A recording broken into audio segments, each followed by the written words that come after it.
10 বার আল্লাহু আকবার বলে এই দোয়াটি রাত 2টার পর পড়ুন। আল্লাহ রাব্বুল আলামিন আপনার গুনাহ মাফ করে দিবেন এবং গায়েবী রিজিক আল্লাহ রাব্বুল আলামিন আপনার জন্য বরাদ্দ করে দিবেন। দেখেন, এটা আমার কথা নয়, স্বয়ং জনাবে মুহাম্মদ রাসূলুল্লাহ সাল্লাল্লাহু আলাইহি সাল্লাম জানিয়ে দিয়েছেন। তাফসীর ইবনে কাসির অন্যান্য সব তাফসীরের মধ্যে এটা একটা অন্যতম প্রসিদ্ধ একটি তাফসীর। এই তাফসীর ইবনে কাসিরের সূরা মুতাফফিফিনের 6 নম্বর আয়াতের ব্যাখ্যায় এই হাদিসটি ইবনে কাসির রাহিমাহুল্লাহ তিনি নিয়ে এসেছেন।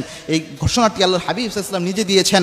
আয়েশা রাদিয়াল্লাহু তাআলা আনহা এই হাদিসটি বর্ণনা করেছেন। দেখেন, আমরা রিজিকের সমস্যায় অনেক ভাইরা ভুগি অনেক সময়, এবং কি অর্থনৈতিক সমস্যা আমাদের অনেকের রয়েছে, অনেকের ফিনান্সিয়াল ক্যাপাবিলিটি অনেক কম থাকে, ফিনান্সিয়াল প্রবলেমে ভোগেন অনেকে। এই ক্ষেত্রে কোনো সমাধান রয়েছে কিনা আপনারা প্রায়ই জানতে চান। আল্লাহর হাবিব সাল্লাল্লাহু আলাইহি ওয়াসাল্লাম রাতের বেলায় এই আমলটা করতেন, এবং কি রাতের বেলায় আল্লাহ রাব্বুল আলামিন প্রথম আসমানে নেমে আসেন।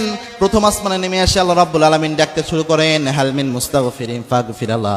কে আছো গুনাহ করে ফেলেছো, আমি আল্লাহর কাছে মাফ চাও, তোমার জীবনের সব গুনাহ আমি আল্লাহ মাফ করে দেব।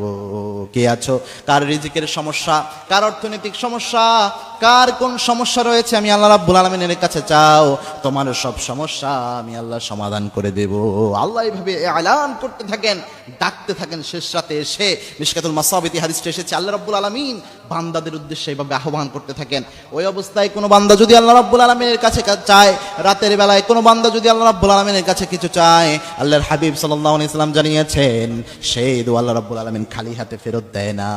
সেই বান্দার ডাক আল্লাহ রাব্বুল আলামিন কখনো ফিরিয়ে দেয় না। এই রাতের বেলায় আল্লাহর হাবিব সাল্লাল্লাহু আলাইহি সাল্লাম যখন সালাত আদায় করতে উঠতেন, নাসাই শরীফের 299 নম্বর হাদিস এটি, আল্লাহর হাবিব সাল্লাল্লাহু আলাইহি সাল্লাম তাহাজ্জুদ পড়তে উঠে বিশ্বনবী সাল্লাল্লাহু আলাইহি সাল্লাম নামাজে দাঁড়ানোর পরে আল্লাহর হাবিব সাল্লাল্লাহু আলাইহি সাল্লাম প্রথমে 10 বার আল্লাহু আকবার বলতেন, এরপরে 10 বার সুবহানাল্লাহ বলতেন, 10 বার আলহামদুলিল্লাহ বলতেন, 10 বার আস্তাগফিরুল্লাহ পড়তেন।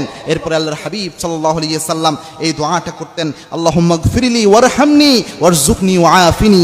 এই দোয়াটা আল্লাহর হাবিব সাল্লাল্লাহু আলাইহি সাল্লাম করতেন। সাহাবায়ে একরাম তারা নিজেরাও এই আমলটা করতেন। এই আমল যদি আপনি করতে পারেন, এই 10 বার আল্লাহু আকবার, 10 বার সুবহানাল্লাহ, 10 বার আলহামদুলিল্লাহ, 10 বার আস্তাগফিরুল্লাহ, এটা পড়ার পর এই দোয়াটা পড়ে আপনি যদি আল্লাহ রাব্বুল আলামিনের কাছে কোনো কিছু চাইতে পারেন, এই দোয়ার মধ্যেই কিন্তু ওয়ারযুকনি শব্দটা রয়েছে, অর্থাৎ আল্লাহ আমাকে অসংখ্য অগণিত রিজিক আপনি আমাকে দান করেন। এই দোয়া যদি আপনি করতে পারেন, আল্লাহ রাব্বুল আলামিন আপনাকে গায়েবী রিজিক দান করবেন। কারণ রিজিকের একচ্ছত্র মালিকানা হচ্ছে আল্লাহ রাব্বুল আলামিনের হাতে। আল্লাহ রাব্বুল আলামিন যাকে চায় অগণিত অসংখ্য রিজিক, বেহিসাবি রিজিক আল্লাহ রাব্বুল আলামিন তাকে দান করে দেয়। সুতরাং রিজিক প্রয়োজন হলে ফাইজা সালতা ফাসআলিল্লাহ, পৃথিবীর কোনো মানুষের কাছে ধন্না দিয়েন না, আল্লাহ রাব্বুল আলামিনের কাছে চান, আল্লাহ রাব্বুল আলামিন আপনাকে রিজিক দিতে পারেন। এবং কি আল্লাহর হাবিব সাল্লাল্লাহু আলাইহি ওয়াসাল্লাম জানিয়েছেন, কোন বান্দা যদি আল্লাহর উপর ভরসা করে, ওমাই ইয়াতাওয়াক্কাল আলাল্লাহ ফাহুয়া হাসবু, যে আল্লাহর উপর ভরসা করে আল্লাহ রাব্বুল আলামিন নিজে তার জন্য যথেষ্ট হয়ে যায়। সুতরাং রিজিকের জন্য আল্লাহর উপর ভরসা করে এই আমলটি করুন।